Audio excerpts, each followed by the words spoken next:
Good morning, everybody. It's great to see everybody here today. I love this building, so thank you for having it here. It's my favorite building on campus. Well, Old Main is my favorite building, but this is my second. You're going to hear some echoing of what you heard from Katie and from Dr. Tom Higbee in the previous presentation.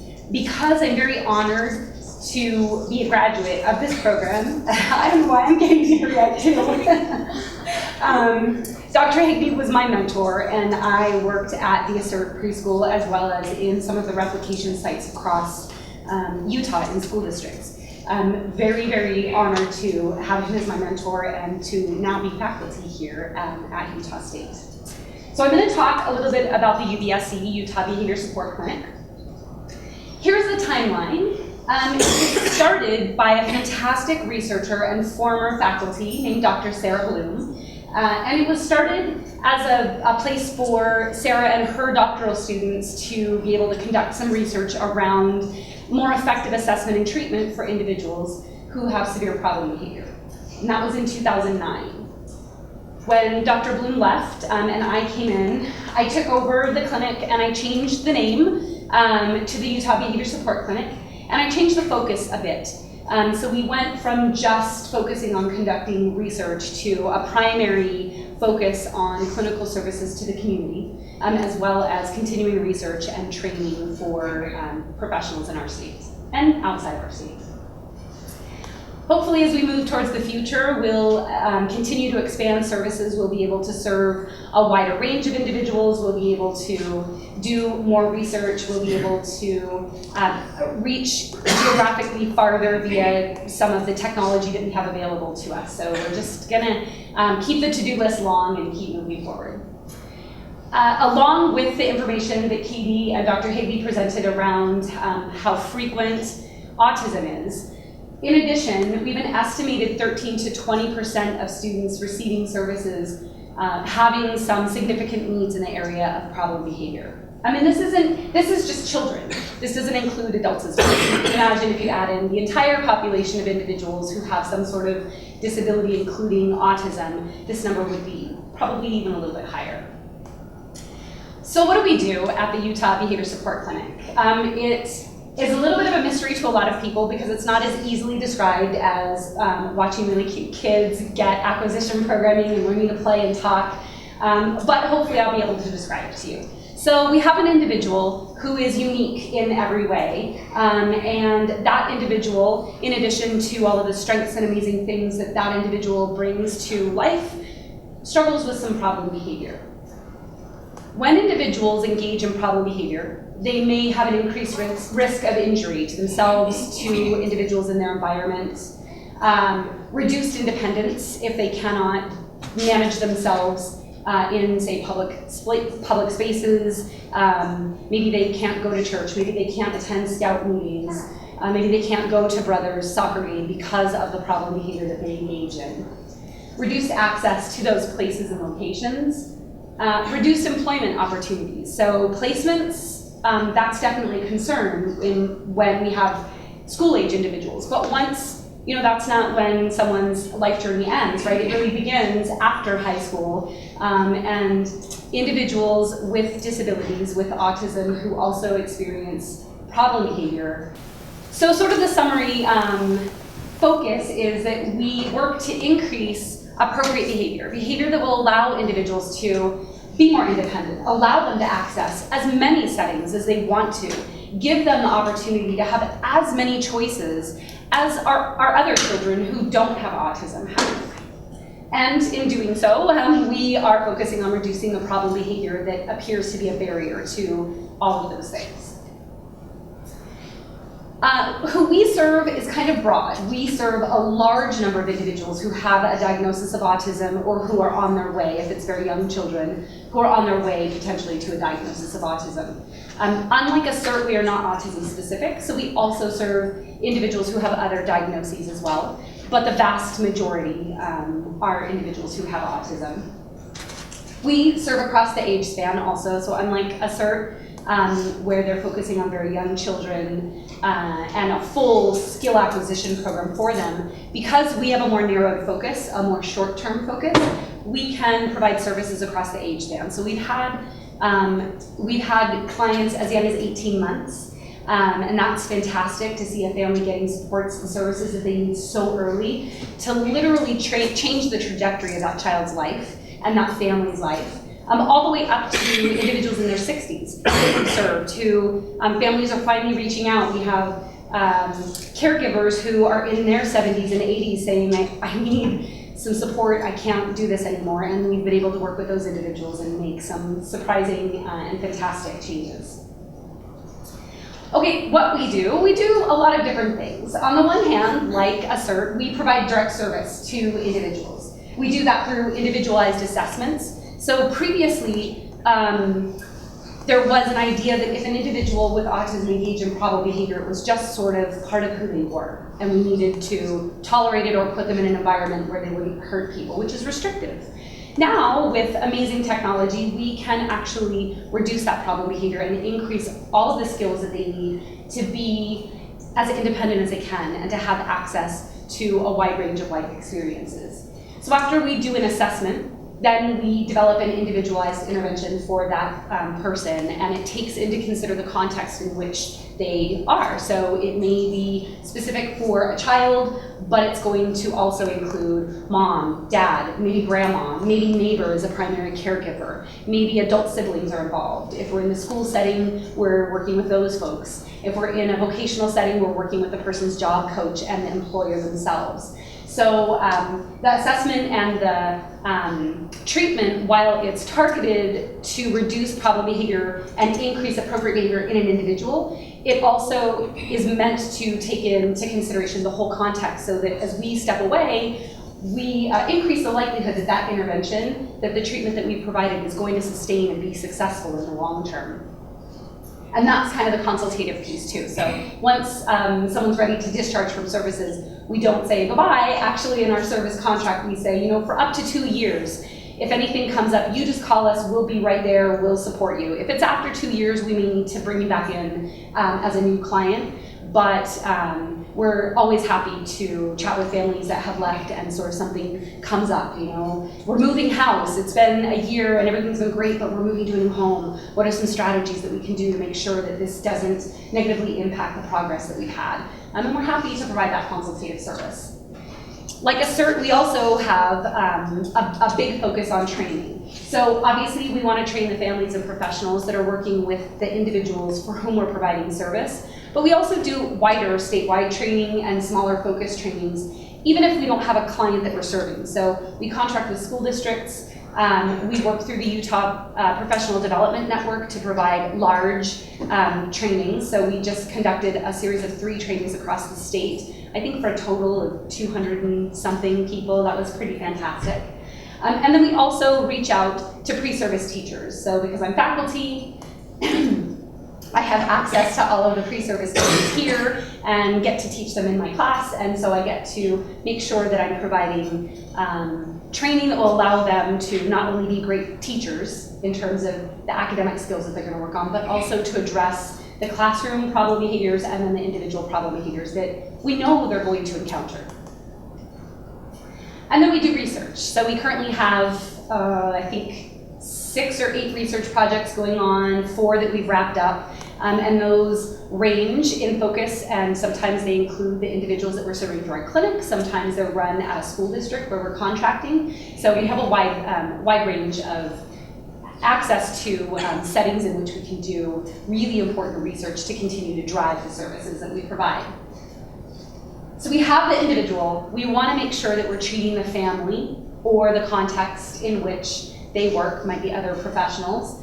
We want to make sure that we're considering the home setting. Even if we're contracting at school, we're still working with those school professionals and the families at home to make sure that we have full wraparound services and that everybody is on the same page.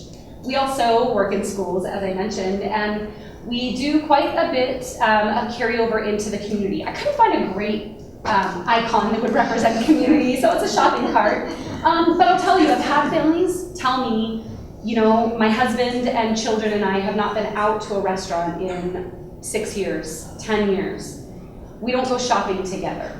My husband gets home at, 6 o'clock at night, we have our meal together, and then we tag team and I go do the grocery shopping at a store that stays open late or stays open 24 hours. Mom gets up at 4 to go do the grocery shopping because they can't go together.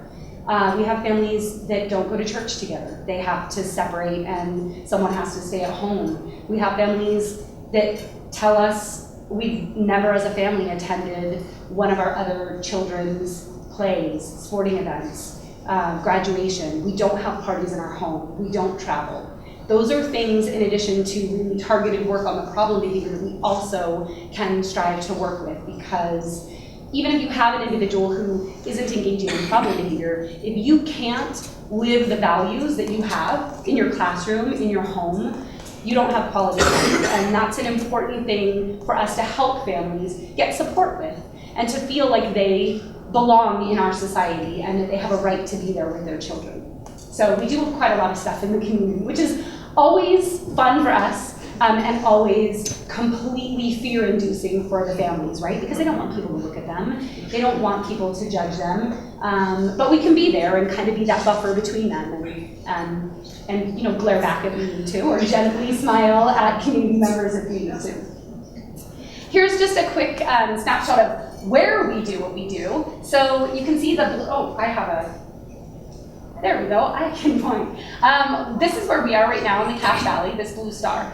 All of the red markers indicate places where the Utah Behavior Support Clinic has provided services, whether or not that be in an individual's home, or at a school, or in a community center, or training for professionals. So you can see we even go up into Idaho, also getting some information from people in Wyoming who are very interested in services.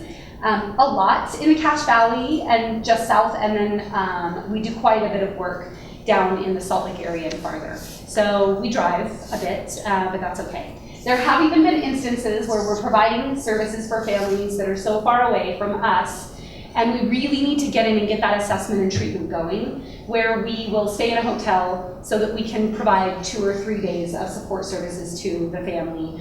Because if anybody here has ever gotten services in any form, if you don't get enough to allow you to keep going, it sort of feels like, now what, right? So sometimes we do several days with a family if it's far away. Okay, so here are just a couple of numbers. I'm going to put them up and you can take a look at them, but I'm going to tell you just a few brief stories, and then I'm going to show you some data, which you might think are boring, but I think are beautiful. So we have served, for example, a school-age student who was attending school in the 5th grade for no more than 20 minutes a day. She would come to school, engage in severe problem behavior, they would call mom, mom would come pick her up. Mom quit her job, wasn't working, stress on the family, only one income now.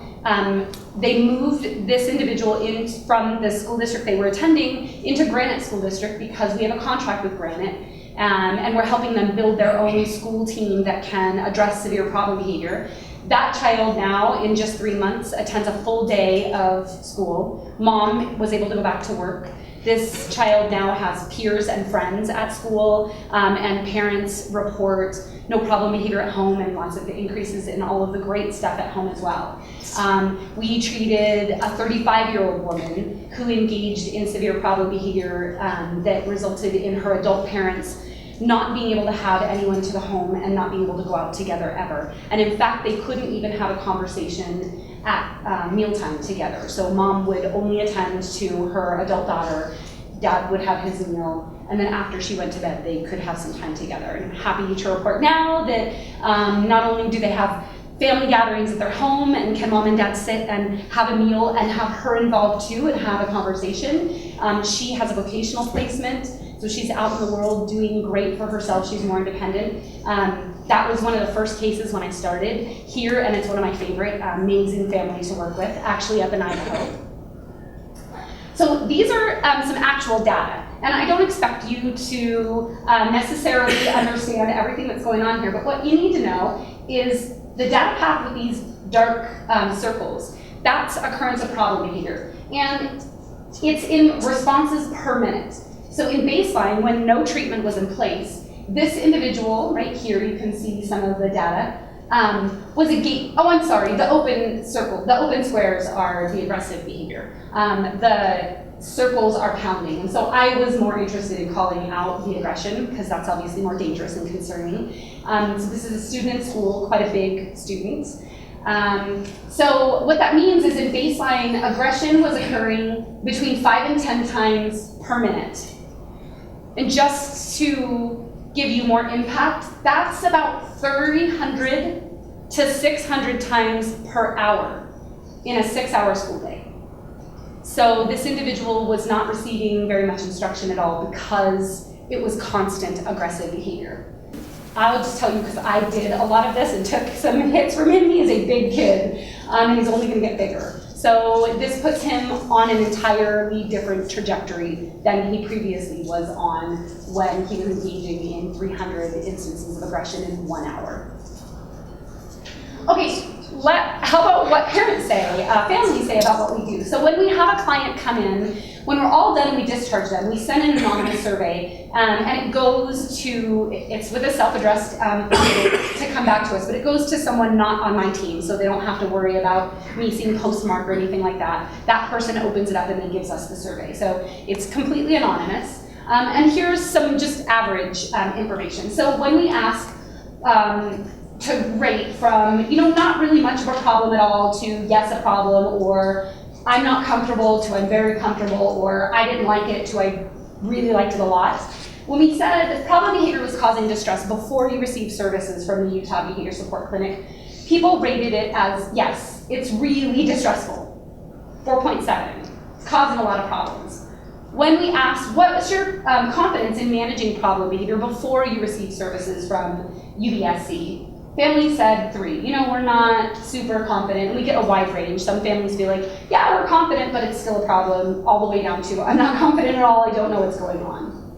And when we asked what their level of confidence was in managing problem behavior after they received services from us, they report 4.6, so they're feeling pretty good now, which is fantastic. That means that not only have we treated the individual, but we've created a change in the environment that hopefully will produce lasting change.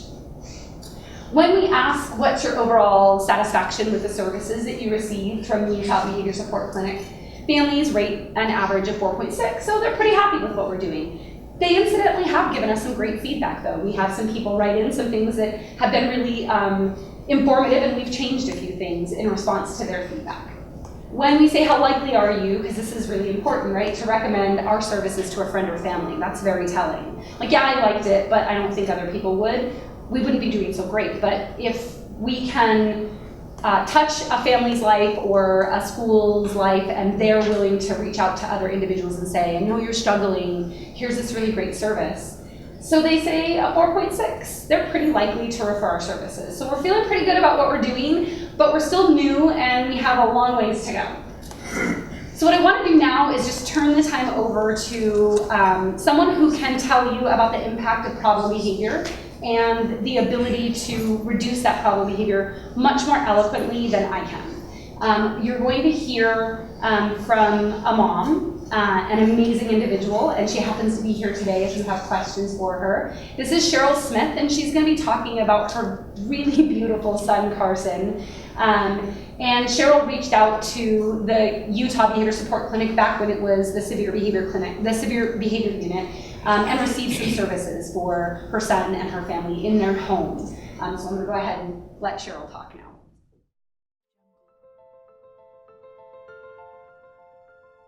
I'm Cheryl Smith, otherwise known as Carson's mom. I have a small nonprofit called the Autism Council of Utah, and I do advocacy work, and I take care of Carson. Carson's behavior affects our family in every way you can imagine. But more than our family, it affects him. Carson had extreme behaviors, probably 3 times a week or even more, sometimes every day, where he would make the situation unsafe for himself and whoever was there. His behaviors were really unmanageable before I had the Severe Behavior Unit come. We just didn't know where to turn, and I found out about the Severe Behavior Unit up at Utah State. It changed our lives. It's changed our life immeasurably to have those strategies in place, to have our family be able to be around him. I have little grandkids that can be around him now. They just made our life so much better. They saved us at a time when we didn't know where we were going to turn. That whole concept of helping others and paying it forward, and we all work together to make good things happen, then we're going to make that happen.